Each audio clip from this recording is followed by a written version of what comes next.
This is Agriculture Today, and I'm Shelby Varner with the K-State Radio Network.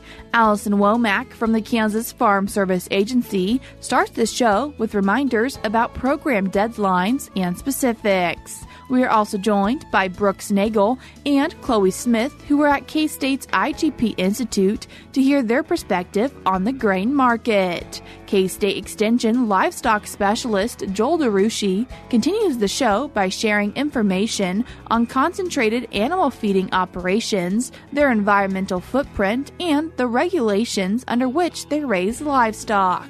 Ending the show is the Beef Cattle Institute's Brad White and Phillip Lancaster, with Jason Warner discussing turning cattle out on grass. That and more is coming up ahead.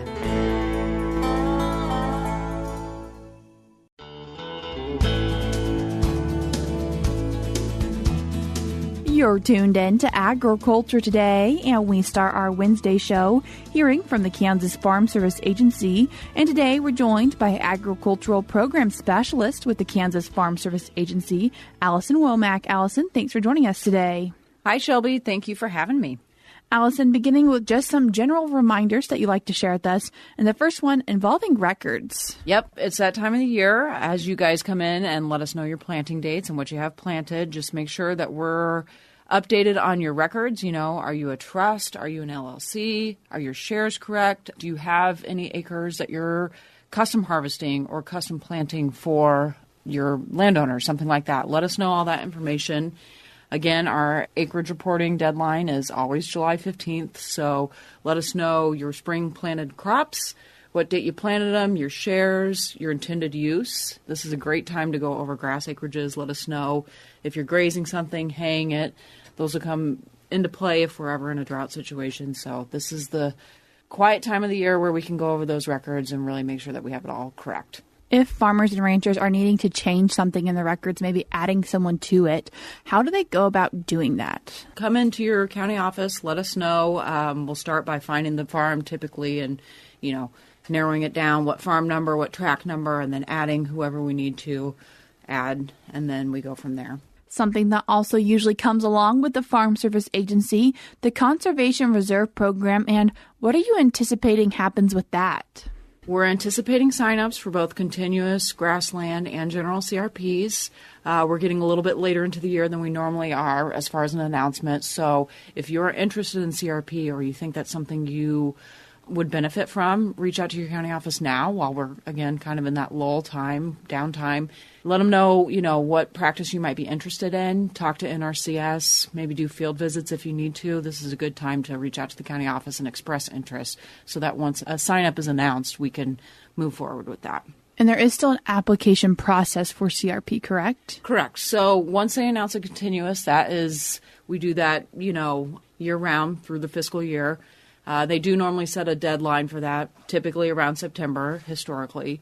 General and grassland CRPs are normally unannounced, and they're a ranked situation. So you submit your offer, and then it goes into a pool nationwide, and then somebody far above me lets us know if you were eligible. Also, we've mentioned a few times, but really important as we're thinking about crops being put in the ground, the marketing assistance loans, and what are those? So our final availability date for 2024 corn, cotton, grain sorghum, soybeans is going to be May 31st, which actually falls on a Saturday. So it would be the next business day, which is Monday, June 2nd. These are 9-month loans where you're going to put your grain up as collateral. They could be farm stored or warehouse stored. So if it's a farm stored loan, you're going to be putting it by the bushel, or grain sorghum by hundredweight. If it's a warehouse, you'd be putting that collateral up by receipt. And then in turn, we give you a loan rate plus a low interest rate. Right now, the April interest rate is 5.125%. So we're going to give you a short-term loan for 9 months and do what you will with the cash. It's kind of just to give you some wiggle room. Does that interest rate change when we go into May? The interest rate will potentially change. It stayed pretty consistent at that 5% threshold the last couple months, but the loan rate will stay in effect until next year. And something we see impacting a lot of farmers, the Emergency Commodity Assistance Program, also commonly referred to as ECAP, and what is that program? Right. ECAP is a one-time payment to help producers mitigate the impacts of increased input costs and falling commodity prices.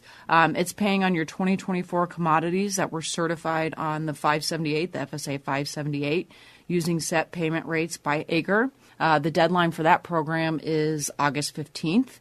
So I want to hit again on, as you're reporting your acres, that's why it's important to properly and accurately report them, because we never know when they'll unroll a program such as ECAP that pays on those certified acres.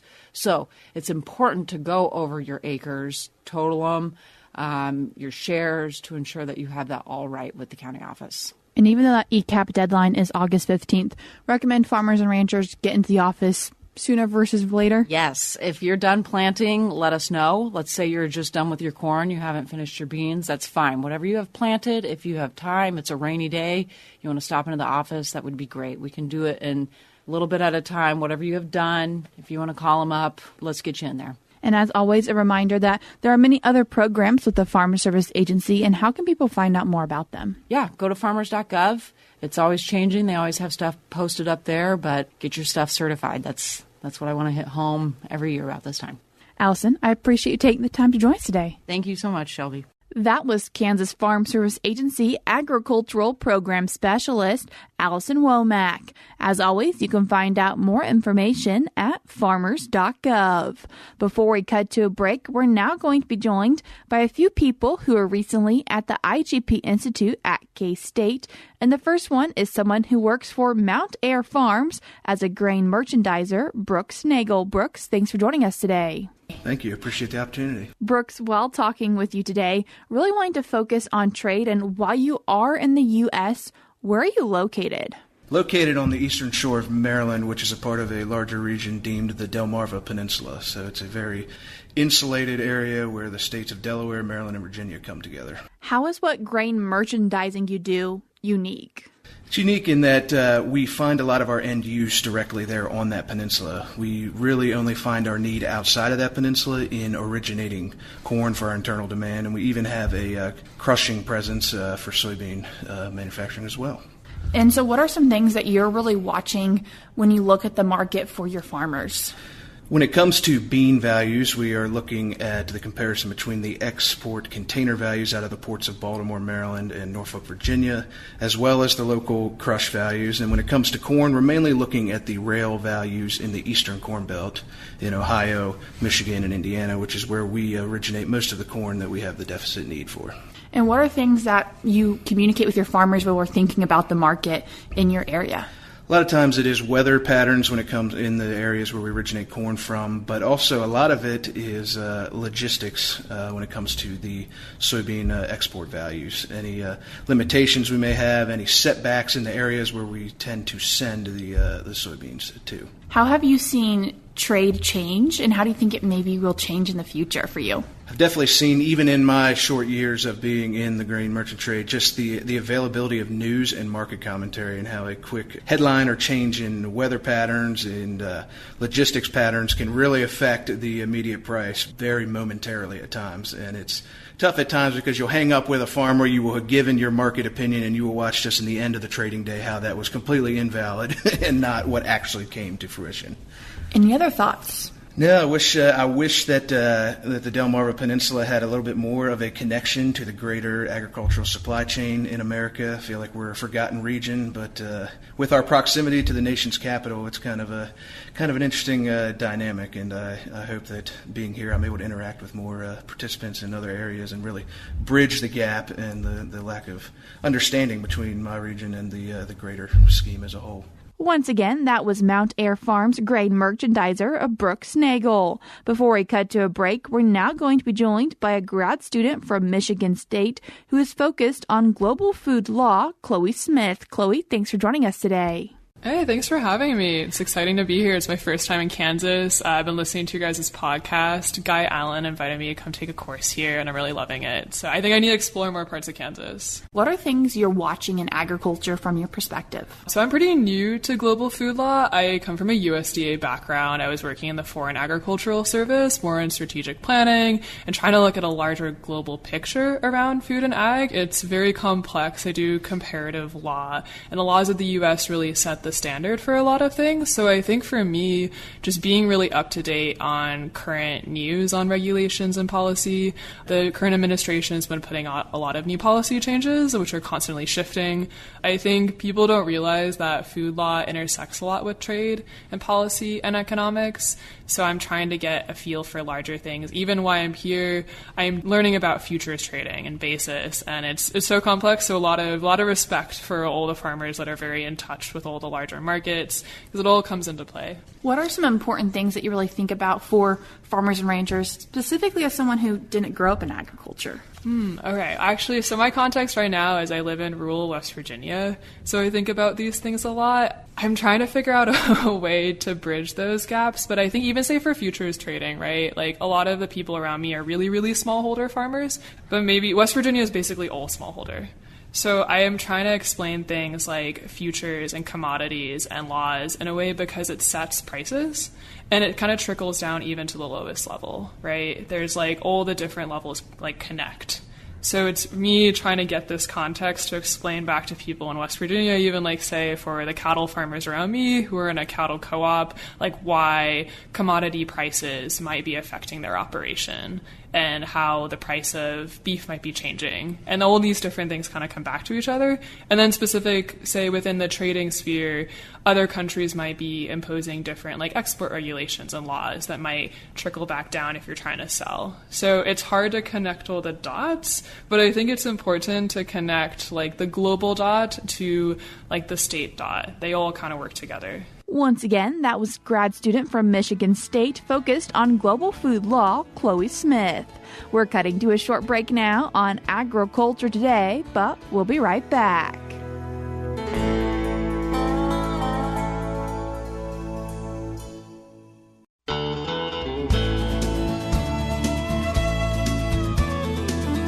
You're tuned into Agriculture Today. I'm Jacob Cloughton for Shelby Varner, and we continue our show talking with K-State Extension livestock specialist Joel DeRouchey about concentrated animal feeding operations and the environment. Joel, thank you for taking the time to join us today. Yeah, thanks for having me in to visit. To kick off our conversation, how does the Environmental Protection Agency define concentrated animal feeding operations? Yeah, CAFOs, or the concentrated feeding operations, really fall into a category that measures animal units. So the way that animal units are measured is basically the body weight of different animals. So for reference, feedlot cattle over 700 pounds would be considered a single animal unit. 700 pounds and less is a half. Dairy cattle, such as a lactating dairy cow, would be considered 1.4. And again, this has a lot to do with their feed intakes, the amount of manure produced per body weight. Then you get into swine and poultry, and then it's just ratioed back down to a body weight type basis. So, and really what the threshold is 1,000 animal units. So once we reach 1,000 or more, then we start to run into state and federal permits that are under the EPA. And so, again, that's kind of our threshold for those animal numbers. Joel, how often are CAFOs built around Kansas? Yeah, CAFOs have been around for many, many decades, and this is really the same across the entire Midwest. And really what we're talking about on a CAFO, what's key is the confined portion of that. So that's when we're building feedlots. We have confinement swine operations, indoor dairies, as we have the poultry units that are built in the indoor space. And basically there's the combination of both new, as you mentioned, and there is certainly new operations that are built. We find that in the swine industry is new operations or existing operations expand most typically, or in the feedlot side, there is some new ones that get built. In our dairy industry has experienced a lot of growth in different places, particularly in southwest Kansas. So then they would go through basically a startup of a new CAFO. The other side of that is a lot of our existing. So again, as I've mentioned, for many decades, we've had a sustained livestock industry of confined feeding where we have those animal numbers. Then what that process process is every 5 years, every operation has to go through a permit renewal. And that is go through the paperwork to just really update or if there was any changes to that operation. But also the most important part of that too is developing a new 5-year nutrient management plan. And in that plan, it's basically the plan of what's going to occur with the application of manure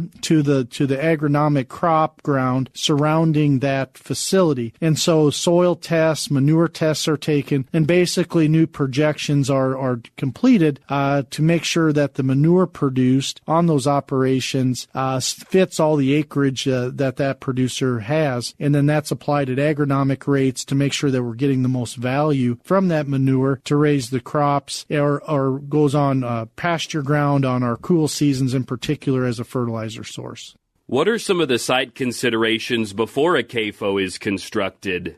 For new sites, there would be basically an assessment of that area, and again, it depends on the different species. Would have really different types of geography requirements. So as we get to some of our feedlots, really looking for a piece of ground that's going to have the right drainage, so we can pull water off of those pens during rain, where we can build. And again, most of our feedlots are going to operate with lagoon systems to catch the runoff from the pen surfaces themselves. So where that gets located, the soil types, again, lagoons need to have a packed clay liner or a soil type that doesn't allow seepage of nutrients that leave that lagoon itself. And so it goes through that process of soil type. And then really just kind of the overall footprint of that gets designed from where the pens are to where if there is a small feed mill on site to the traffic flows, all those things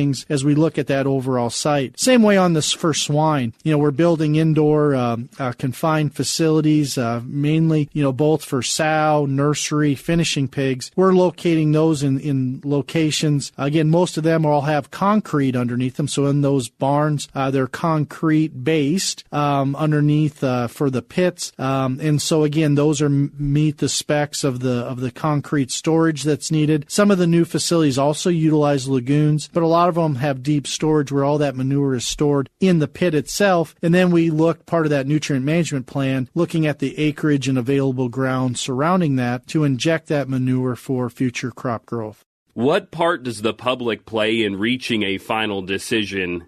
Yeah, so each time a new facility is proposed, whether it's a brand new facility or as well on these 5-year renewals, each operation works with the Kansas Department of Health and Environment, their livestock permitting division, and they have engineers, they have technical staff that basically the paperwork is resubmitted for a permit renewal. Part of that after they get the information is there is a public comment period. Both KDHE publishes that those renewals or new CAFO applications on their website as well as it's provided locally. It's handled differently depending on the population in that area. Some will send direct letters to surrounding homesteads or dwellings. In the case here at K-State, we're a CAFO. We have our livestock facilities just on the north side of town. Our feedlot, our dairy, poultry, and swine all together make up a CAFO. And due to our proximity with more households, we actually put a letter, we publish in the Manhattan Mercury for our public comment period if anybody wants to provide input to the plan itself or the permit if they have both positive comments to support as well as if there's any concerns. What plans should operation managers and owners have in place before a CAFO is built? Yeah, so, location is certainly key. And so, again, back to the location you're talking about, it's identifying if it's land that they've owned or if they're working with somebody else on a contract grower basis, if they're helping another producer that would be the owner of that facility and the permit itself. We also look for wind direction, right? So, again, the whole process of permitting a CAFO, it's really built around the premises of protection of water quality. So, in these cases, that's why we have manure storage, manure application at agronomic rates so we don't have runoff off of those fields into nearby water surfaces. The one thing that's not regulated directly is odors. And so we know that large or small operations have odor from livestock, and that doesn't matter if you only have a couple animals or a lot of animals. And so what owners often do is look at where can they potentially put up windbreaks, where is the prevailing winds coming off of those facilities, and how does that impact the surrounding area? How do they minimize potential dust? Because odor really travels a lot on dust. And so again, back to windbreaks, making sure we're cleaning the pen surfaces on the outdoor facilities routinely, because then we remove that top surface of manure that often can turn into dust if it's there too long, because when it dries, it just gets fine particles like dirt. So how we keep removing those on a routine basis to minimize the amount of odor and dust that can come off of our outdoor facilities, but also it's relevant for our indoor confinement facilities and swine barns and poultry houses. Again, there's dust that's produced from, the dander, the skin surfaces themselves from feed, because we feed a ground feed to swine, as example, in most cases. We can get dust from the feed. And so again, that dust would exit out of fans where we're pulling ventilation through. So what we want to do is make sure that all that is set up. We're going to always have dust. We're going to have odors coming off of any livestock operation of any size. What we want to do is be good stewards to make sure we're minimizing any potential impact that would have on the surrounding area. What are some common misconceptions surrounding CAFOs? Yeah, I think one of the biggest things is when we see more animals, if for people that just maybe don't understand the why, along with it being more efficient to raising livestock in a CAFO in most situations, one of the big advantages is our protection of the environment. Again, as we look at a CAFO, it is strictly permitted to have full runoff and containment of all rainwater that reaches the pen surface. And same way with cleaning the pen surface. All that manure storage has to be in a contained area until it's moved out to fields for spreading.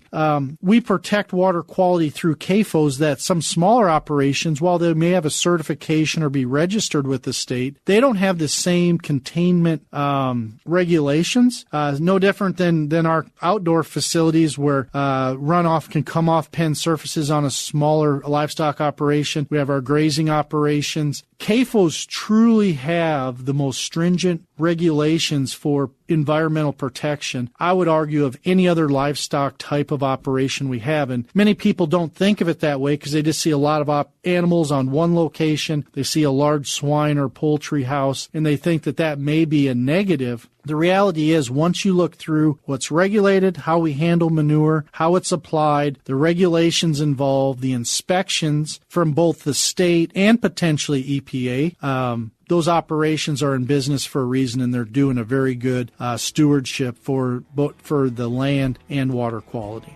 That was Kansas State University Extension livestock specialist Joel DeRouchey discussing concentrated animal feeding operations and the environment. I'm Jacob Cloughton for Shelby Varner, and we're taking a short break now on Agriculture Today, but stay tuned in because we'll be back with more up ahead.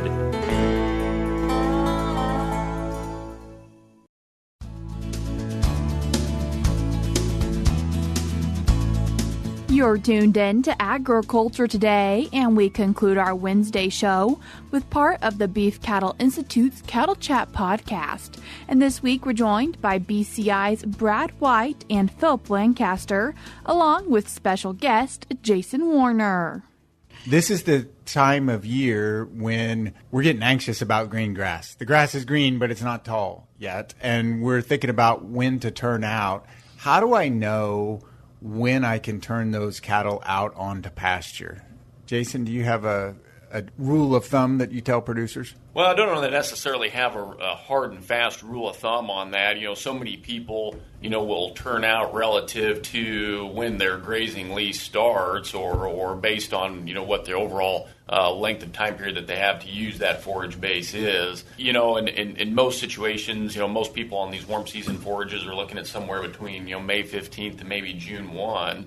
There are some tools available that are out there where folks can monitor forage production, and so actually some of our range scientists and the folks that work in the range and forage management field put together some nice different spreadsheets and index tools out there that help understand and calculate out what forage production is, and folks can use those types of spreadsheets, track precipitation, and what last year's forage production was to help get an estimate of when they think they need to turn out. So there are some nice tools that are available for folks to be able to use. And if we want to find those tools, where are those available? So we do have some of those on our extension website, ksubbeef.org, but then also too within the Department of Agronomy as well. Those folks that work on those have some of those available. Excellent. Yeah. So as we think about that pasture turnout time period, Phillip, also supplemental minerals. We've talked about mineral a couple times that I need to provide. As that grass is growing, providing a lot of their nutrition, do I still need to worry too much about mineral supplementation, or can I expect them to get what they need from the forage? And I'm not talking specifically, we've talked about magnesium. We want to listen about grass tetany and magnesium. We've talked about that in the past, but do I still need to worry too much about it?